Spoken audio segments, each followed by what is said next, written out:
दीदी के भसुर पगले ठवा हो, गहना ले आइल दुल्हा के टवा हो।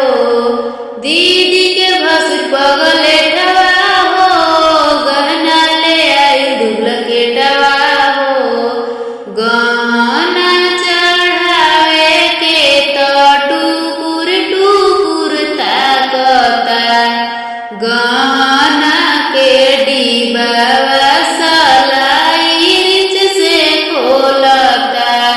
गहना के डिबावा सलाई रिच से खोलता।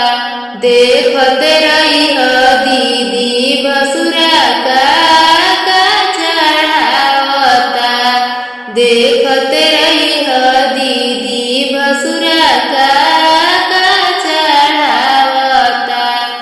अपन बहिनिया के मारो अपन बहिनिया के मारो में नाचावता। दीदी के भसुर पगले ठवा हो, सड़िया ले आइल दुल्हा के टवा हो।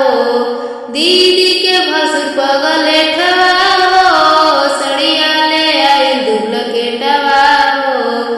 सड़िया चढ़ावे के तो टुकुर टुकुर ताकता, सड़िया के डिबावा सलाई रिच से खोलता, सड़िया के डिबावा सलाई रिच से खोलता। देखत रही दीदी भसुरा का चढ़ावता, देखत रही दीदी भसुरा का चढ़ावता।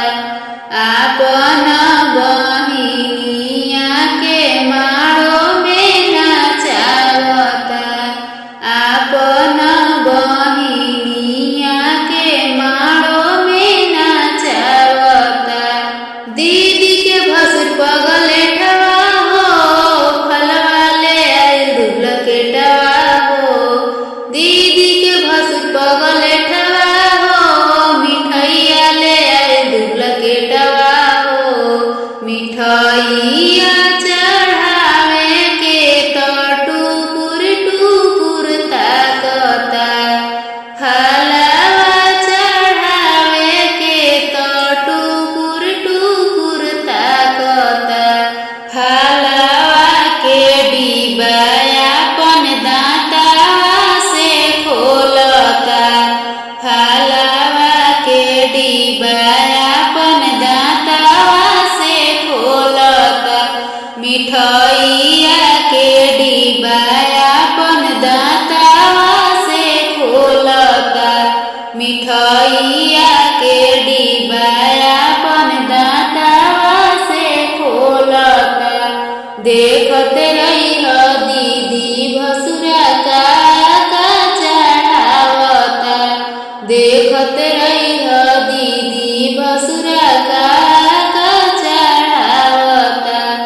अपन बहिनिया के मारो में नाचावता, अपन बहिनिया के मारो में नाचावता। देखत रही दीदी भसुरा का चढ़ावता, देखत रही दीदी भसुरा का